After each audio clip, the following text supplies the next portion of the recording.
નમસ્કાર વિદ્યાર્થી મિત્રો, ધુરંધર સિરીઝ ડે 4માં હું સાગર સર આપનું હાર્દિક સ્વાગત કરું છું. કેમ છો? મજામાં? હવે છે ને આ વિદ્યુત ચેપ્ટર છે ને એ કે સર અમને બહુ છે ને સમજાતું જ નથી, મગજમાં જ નથી બેસતું એમ ઘણા કહેતા હોય, પણ હું તમને છે ને એકદમ શોર્ટ આપું છું. શોર્ટ એટલે એકદમ શોર્ટ, હાવ શોર્ટ, 10 મિનિટમાં ચેપ્ટર પૂરું. શોર્ટ રિવિઝન હો, પછી તમારે ડિટેલમાં વાંચી લેવાનું છે.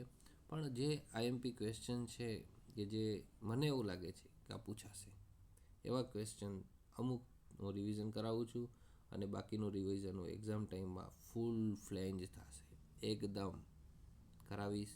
અને એમાંથી MCQ 1 marker, 2 marker, 3 marker, 4 marker બધા હું એકદમ ડિટેલમાં સમજાવીશ.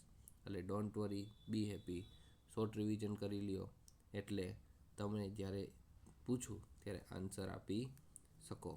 ઓકે દોસ્તો, તો ચાલો આગળ ચાલુ કરીએ. ચેપ્ટર 11 વિદ્યુત. તો ચેપ્ટર 11માં વાત કરીએ તો વિદ્યુત ભારની ટૂંકી માહિતી આપો. તો વિદ્યુત ભાર એ દ્રવ્યમાનની મારફત દ્રવ્યનો મૂળભૂત અને અંતર્ગત ગુણધર્મ છે. કે શું કીધું સાહેબ? સમજાણું નહીં. હવે વિદ્યુત ભાર એટલે આપણા જે બધા સાધનો છે વિદ્યુતના, પંખો, ટીવી, ફ્રીજ, એસી, તો એની અંદર જે પ્રવાહ વહે છે, જે પ્રવાહ કામ કરે છે, જે પ્રવાહ છે કે જેના દ્વારા બધું ચાલે છે, એને કહેવાય વિદ્યુત ભાર, ઇલેક્ટ્રોન. બરાબર? એ વિદ્યુત ભારે એનો દ્રવ્યમાનની મારફત દ્રવ્યનો મૂળભૂત અને અંતર્ગત એક ગુણધર્મ છે. અને એનો એસઆઈ એકમ શું છે? કુલંબ. વિદ્યુત ભારનો એસઆઈ એકમ શું છે? કુલંબ. હાલો આપણે કલર બદલાવી નાખીએ, ગ્રીન કલર રાખીએ છીએ. ઓકે. અને એક ઇલેક્ટ્રોન એટલે કેટલા કુલમ થાય? તો 1.6 ગુણ્યા 10⁻19 1 માર્ક માટે મોસ્ટ આઈએમપી. તો યાદ રાખી લેજો મિત્રો, 1.6 ગુણ્યા 10⁻19 કુલમ થાય એક ઇલેક્ટ્રોન એટલે. હવે વિદ્યુત પરિપથ એટલે શું? વિદ્યુત પરિપથ એટલે વિદ્યુતનો સતત અને લંબ માર્ગ, એને કહેવાય વિદ્યુત પરિપથ. હવે વિદ્યુત પ્રવાહ, આ આપણો મોસ્ટ આઈએમપી પ્રશ્ન છે, પૂછાશે, જોજો. વિદ્યુત પ્રવાહ વિશે માહિતી આપો. તો વિદ્યુત પ્રવાહનો એસઆઈ યુનિટ શું છે? એમ્પિયર. યાદ રાખજો, વિદ્યુત પ્રવાહનો એસઆઈ યુનિટ છે એમ્પિયર. એની વ્યાખ્યા, તો કોઈ એક વાહકના આડછેદમાંથી, જેમ કે આ વાયર છે, આ એક વાહક છે. શું છે? આ વાહક છે. કોઈ પણ વાહકના આડછેદમાંથી, એટલે આની અંદરથી, એકમ સમય માટે, એટલે નિશ્ચિત સમય માટે, કોઈ પણ વાહકના આડછેદમાંથી એકમ સમય માટે પસાર થતા વિદ્યુત ભારના જથ્થાને, એટલે આની અંદરથી જે વિદ્યુત ભાર આની અંદર છે એ વિદ્યુત ભારનો જથ્થો પસાર થાય ને એકમ સમય માટે, એટલે એને શું કહેવાય? વિદ્યુત પ્રવાહ કહેવાય.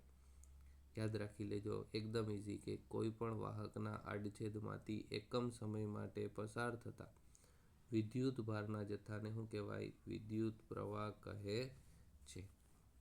એનું સૂત્ર છે, હું ક્યુટ છું, હું ક્યુટ છું. વિદ્યુત પ્રવાહ શું કહે? આઈ એટલે હું, ક્યુ અને ટી, ક્યુટ.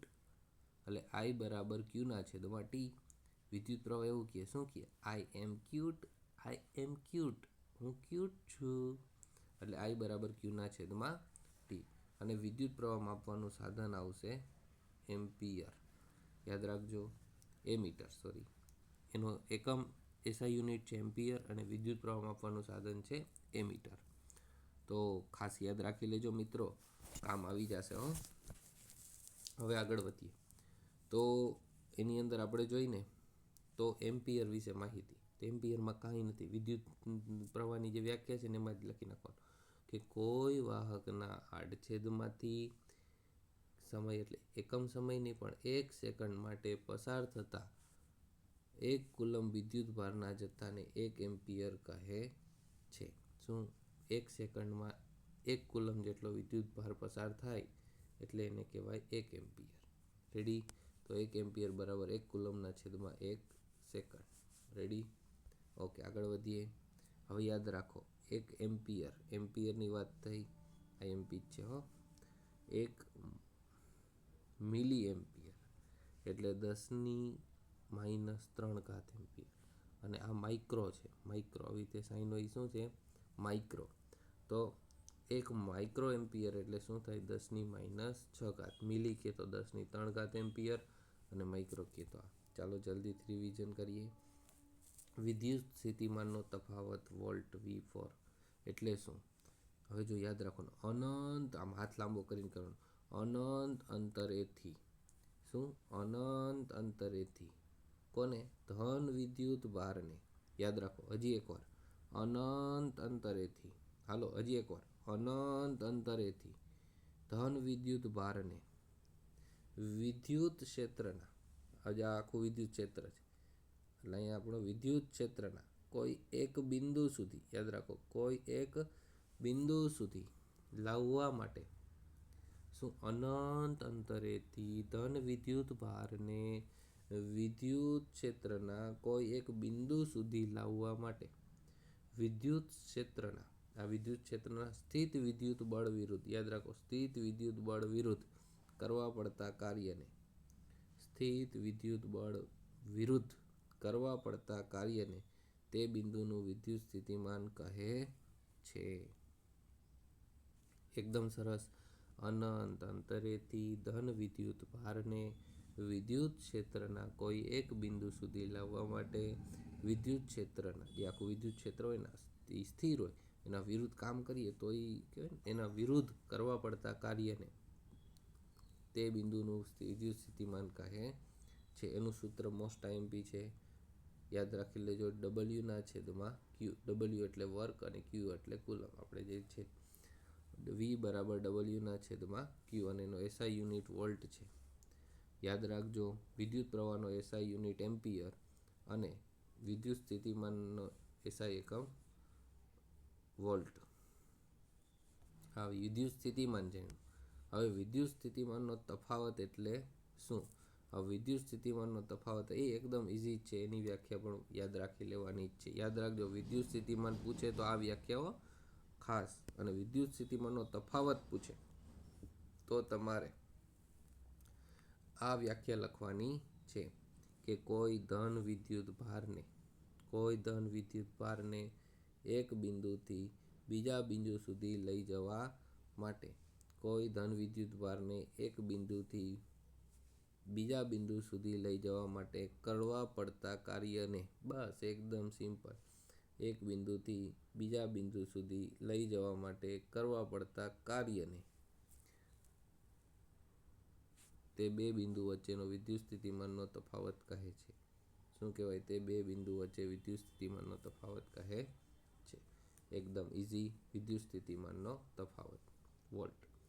હવે વિદ્યુત સ્થિતિમાનનો તફાવત માપવા માટેનું મીટર છે વોલ્ટમીટર, અને વિદ્યુત પ્રવાહ માપવાનું મીટર છે એમીટર. ડન. આગળ વધીએ. વોલ્ટની વ્યાખ્યા. હવે વોલ્ટની વ્યાખ્યા શું છે કે 1 કુલમ ધન વિદ્યુત ભારને, યાદ રાખજો, 1 કુલમ ધન વિદ્યુત ભારને એક બિંદુથી બીજા બિંદુ સુધી લઈ જવા માટે 1 જૂલ કાર્ય કરવું પડતું હોય, સેમ ટુ સેમ, બરાબર, તો બે બિંદુ વચ્ચેનો વિદ્યુત સ્થિતિમાનનો તફાવત 1 વોલ્ટ કહે છે. રેડી. અને તફાવત માપવા માટેનું સાધન વોલ્ટમીટર છે. મેં તમને આગળ કીધું હતું, અને એનું સૂત્ર વોલ્ટ બરાબર 1 જૂલ/1 કુલમ. કારણ કે કાર્ય જૂલમાં મપાય અને વિદ્યુત ભાર છે એ કુલમમાં. આગળ વધીએ. તો આ સરસ મજાનું આપણને આપણું અહીંયા વોલ્ટમીટર હોય એક, આને શું કહેવાય? રજિસ્ટર અને અવરોધ, એને આપણે સમાંતર લગાવવાનું હોય છે, અને એમીટર છે એ સિરીઝમાં લગાવવાનું હોય છે, જે હું આગળ તમને સમજાવીશ. ઓકે, આપણો તફાવત આર છે, એ અવરોધ છે. એમીટર અહીંયા ફિટ કર્યું છે. આપણું વોલ્ટમીટર છે. આ આપણું બેટરી છે. આ આપણી સ્વિચ છે, કળ. આગળ વધી એની સંજ્ઞા જોઈ લઈ. બેટરીની આ વિદ્યુત કોષ, સેલ આપણે સેલ હોય ને એને આપણે આવી રીતે દર્શાવાય, પણ બેટરી હોય એ મોટી હોય એટલે આને આ રીતે દર્શાવાય. પછી આપણે સ્વિચ છે, એમાંથી પાવર પસાર થતો નથી, બંધ છે એટલે ખુલ્લી સ્વિચ કહેવાય. એ ખુલ્લી કળ આ રીતે, બંધ કળ છે એ આ રીતે આપણે દર્શાવશું. બરાબર. પછી તારનું જોડાણ આપણે આ રીતે કરશું. પછી જોડાણ નથી કરતા પણ ઉપરથી તાર આવેલો જાય જેવી રીતે દર્શાવવું હોય તો આ રીતે દર્શાવશું. વિદ્યુત બલ્બની સંજ્ઞા આ છે. અવરોધ આપણે આ રીતે દર્શાવશું. અને ચલિત અવરોધ એટલે એ ફિક્સ ના હોય, વધઘટ થતો હોય, એને આ રીતે દર્શાવશું. પછી એ મીટરને આપણે આ રીતે અને વોલ્ટ મીટરને આ રીતે દર્શાવશું. ઓકે, આગળ વધીએ. ઓહમનો નિયમ મોસ્ટ આઈએમપી. હવે જો આમાં કાંઈ નથી. આઈ મીન્સ વિદ્યુત પ્રવાહ, વી મીન્સ વિદ્યુત પ્રવાહનો તફાવત, અને આ જે નિશાની છે ને એની સમપ્રમાણની નિશાની છે. બરાબર.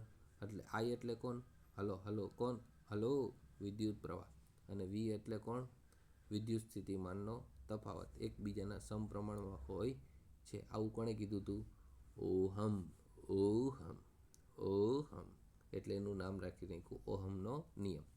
જો આપણે આ ભણ્યા વિદ્યુત પ્રવાહ અને આ છે વિદ્યુત સ્થિતિમાનનો તફાવત એકબીજાના સમપ્રમાણમાં હોય છે, એવું કોણે કીધું હતું? ઓહમે. એ જેનો નિયમ છે. પણ આપણે એને લખવો હોય તો એને એની ભાષામાં લખવો પડે. આપણી ભાષામાં લખીએ તો હાલે નહીં. એટલા માટે ખાલી યાદ રાખી લેવાનું કે અચળ તાપમાને વાહક તારમાંથી પસાર થતો વિદ્યુત પ્રવાહ, અચળ તાપમાને આ વાહક તારમાંથી પસાર થતો વિદ્યુત પ્રવાહ અને તે વાહક તારના બે છેડા વચ્ચેનો વિદ્યુત સ્થિતિમાનનો તફાવત એ એકબીજાના સમપ્રમાણમાં હોય છે. સમજાઈ ગયું ને? ઓકે. શું? આ વાહક તારમાંથી પસાર થતો વિદ્યુત પ્રવાહ અને બે છેડા વચ્ચેના વિદ્યુત સ્થિતિમાનનો તફાવત એ એકબીજાના સમપ્રમાણમાં હોય છે. એટલે આઈ સમપ્રમાણ વી, પછી વી સમપ્રમાણ આઈ. હવે અમારે આ અચળાંક કાઢવો હોય તો હું શું કરું? બરાબર મૂકવું હોય મારે. બરાબર. સમપ્રમાણની નિશાની કાઢવી હોય મારે, અને મારે આ બરાબર મૂકવું હોય તો એક અચળાંક મૂકવો પડે. એટલે અચળાંક મૂકી દીધો. અચળાંક તરીકે મેં કોને લીધો? આરને. એટલે આર ગુણ્યા આઈ એટલે R I. Veer, VIR, Veer. Ohm કેવો હતો? વીર. યાદ રાખજો, ઓહમ કેવો હતો? વીર. વી બરાબર IR. એટલા માટેનું સૂત્ર યાદ રહી જાય. પછી વિદ્યુત પ્રવાહ કેવો હતો? ક્યુટ. આઈ બરાબર ક્યુના છેદમાં ટી. એટલે યાદ રહી જાય. ચલ અવરોધ એટલે શું? જે વાહકના બે છેડા વચ્ચે વોલ્ટેજ બદલાયા સિવાય તેમાં વહેતો વિદ્યુત પ્રવાહ નિયંત્રિત કરવા માટે જે અવરોધ વપરાય એને ચલ અવરોધ કહે છે, જે આગળ આપણે નિશાની જોઈ. હવે શ્રેણી જોડાણ સમજાવો. હવે શ્રેણી જોડાણ સમજાવવું હોય તો આપણું સૂત્ર છે વી બરાબર IR. હવે 3 છે અવરોધ છે એ શ્રેણીમાં મૂકેલા છે, જે આપણે લાઇટની સિરીઝ જોઈએ એ રીતે હોય છે. અહીંયા એમીટર છે પણ બધાનો વોલ્ટેજ અલગ છે, એટલે V1, V2 ને V3 વિદ્યુત સ્થિતિમાનનો તફાવત મૂકવા માટે વોલ્ટમીટર મૂકી દીધા. સૂત્ર છે V બરાબર IR. પણ આ જગ્યાએ આપણને શું જોવા મળશે?